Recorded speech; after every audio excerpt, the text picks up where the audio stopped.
So another really cool story. This one about Katarina reaching out to her coworkers. I talked to her with you guys about her last week. She's the one who has the Indian coworkers that she reached out to.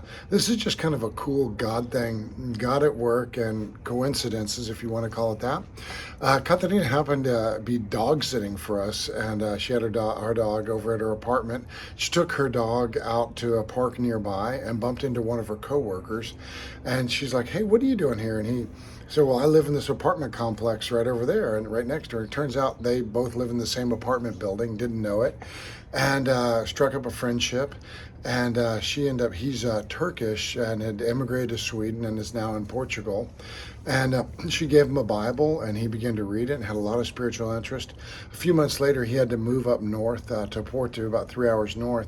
But as they've continued to stay in contact, he's continued to read the Bible. And just several months ago, has given his life to Christ and is now in the process of getting baptized. We'll get baptized, I think, next month at a church in Porto.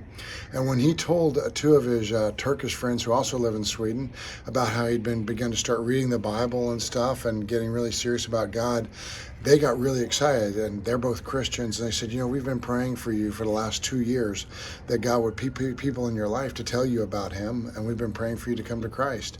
So just a very, very cool God story, coincidences and not coincidences, but God just going in front and preparing the way for people to come to know him, and God using some of our former students who take God seriously and want to be ambassadors for him wherever they are.